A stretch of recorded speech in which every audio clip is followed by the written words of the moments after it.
नमस्कार मित्रों। जैसा कि आज आप सब जानते हैं कि आज एसएससी एमटीएस का पेपर स्टार्ट हो गया है और मॉर्निंग शिफ्ट का पेपर हो चुका है। उसका एनालिसिस विथ आंसर के साथ मैं लेके आया हूँ। आप लोग इसको देखिए, समझिए और आगे प्लान कीजिए कि आगे कैसे आंसर करना है। तो आप लोग इसको देखिए, इसके करेक्ट आंसर क्या है मैं वो आपको बता रहा हूँ। अभी फिलहाल मैं जनरल अवेयरनेस का लेके आया हूँ आंसर। इसके बाद मैं धीरे धीरे सब लेके आऊँगा। पार्ट 1, 2, 3, 4 चार पार्ट थे आज के पेपर में। 25 रीजनिंग, 25 मैथ्स और 50 इंग्लिश और 50 क्वेश्चन जीके के थे। तो ये जनरल अवेयरनेस का मैं आपके लिए लेके आया हूँ। आप लोग इसको देखिए। तो चलो शुरू करते हैं एनालिसिस और देखते हैं आंसर कैसे इसके आंसर हैं। तो पहला क्वेश्चन था, which of the following contains Al Biruni's account of India. मतलब अल बरूनी की पुस्तक कौन सी थी? तो उसका आंसर है बी, किताबुल हिंद। और देखिए बाकी सब उसके नहीं हैं। चाचनामा काजी इस्लाम करके एक व्यक्ति था, उसका लिखा हुआ है। और दूसरा क्वेश्चन देखिए, बुद्धा ने ज्ञान कहाँ दिया? बुद्धा ने ज्ञान कहाँ दिया और ज्ञान कहाँ लिया होगा ना, तब उसका आंसर अलग होगा। मैं आपको दोनों बताऊंगा। तो भगवान बुद्ध ने सबसे पहला ज्ञान सारनाथ में दिया। उनके 5 शिष्य थे, उन पांचों को सारनाथ में उन्होंने ज्ञान दिया। और बुद्ध जी को ज्ञान प्राप्ति गया में हुई। उसको बोध गया बोलते थे उस टाइम, और आज वह गया है। आगे तीसरा क्वेश्चन देखिए, मोहनजोदड़ो उसका मतलब क्या है? मोहनजोदड़ो एक सिंधी वर्ड है, सिंधी शब्द है। उसका मतलब होता है मृतकों का टीला। इसलिए ऑप्शन बी उसका आंसर होगा, द माउंट्स ऑफ डेड। चलिए 104 देखते हैं। What was Hampi known for? देखिए इनकी इंग्लिश भी गलत है। Why was Hampi known for होना चाहिए, ये लिखे हैं what was Hampi known for. लेकिन इसका आंसर है B, it was the capital of Vijayanagar. 105 देखिए, what was Kuomintang? Kuomintang China से रिलेटेड था, 1919 में बना था और वहाँ की आज़ादी के रोल में बड़ी इम्पोर्टेंट भूमिका रही थी। अब आज़ादी के रोल में थी तो इसका answer nationalist party on in China, इसलिए ऑप्शन बी इसका आंसर होगा।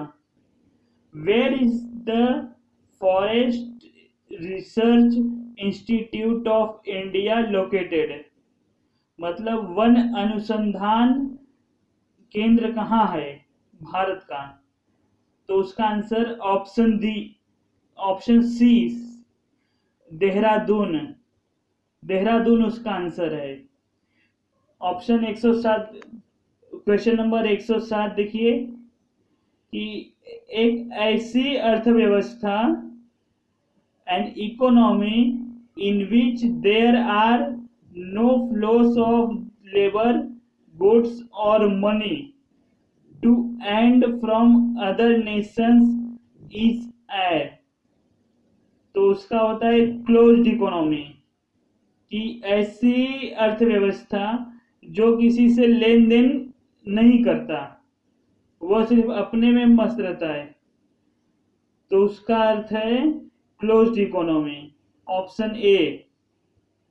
108 पे देखिए, elasticity of demand is the degree of responsiveness of demand of a commodity to अ,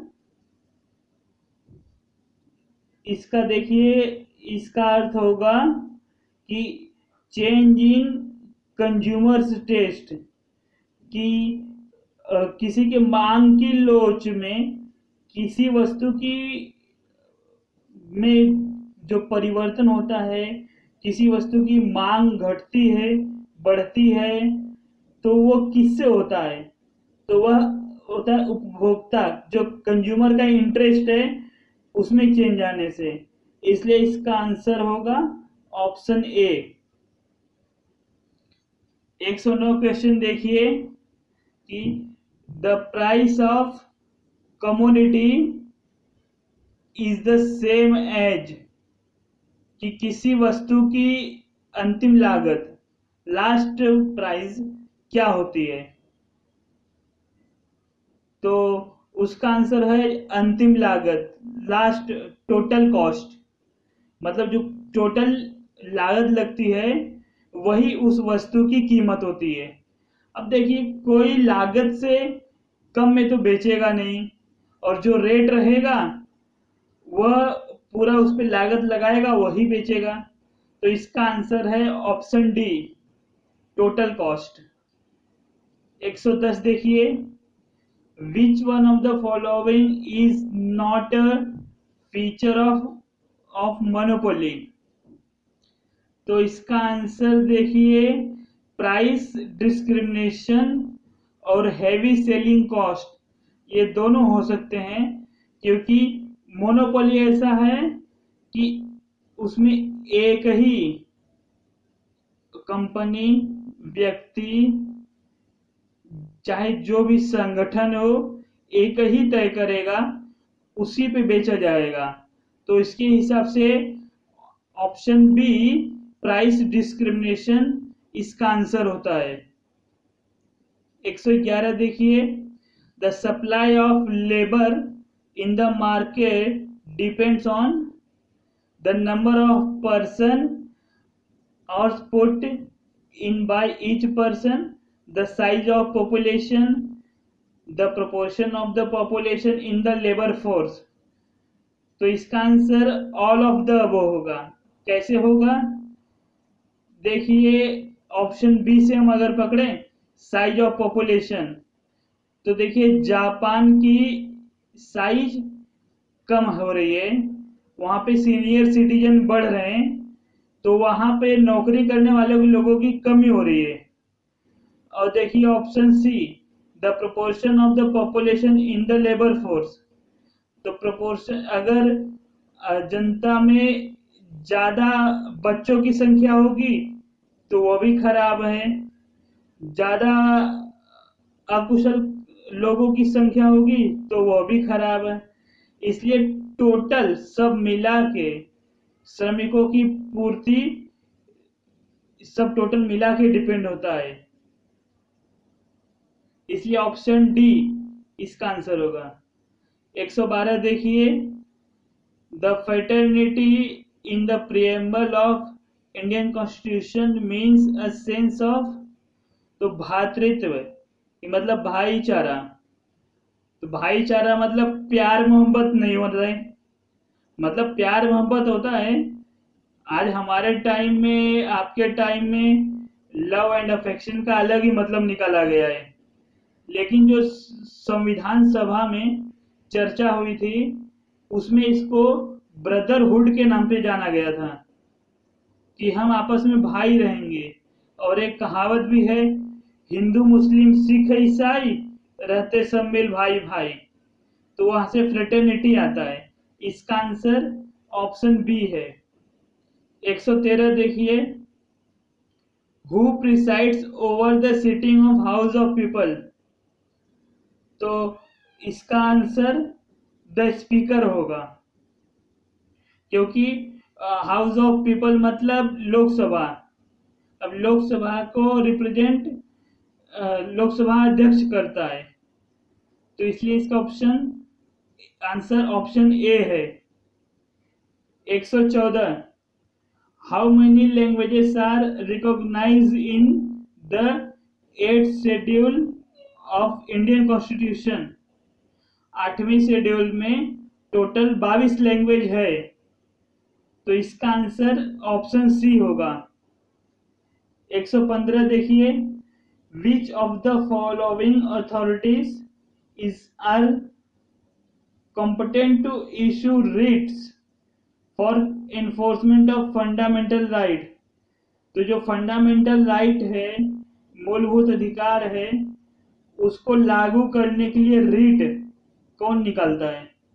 तो उसको अदालतें निकालती है, लेकिन वो सिर्फ 2 अदालत को अधिकार दिया गया है, सुप्रीम कोर्ट और हाई कोर्ट। इसलिए इसका आंसर ऑप्शन ए होगा। 16वें का देखिए, 116 कि विच of the following is use a logo of the world wide fund for nature. तो WWF का जो लोगो है उसमें एक रेड पांडा है, ऑप्शन सी वो पांडा है उसमें। देखिए आप गूगल कभी कीजिए तो आपको आंसर दिखेगा, रेड पांडा। ऑप्शन सी इसका आंसर होगा।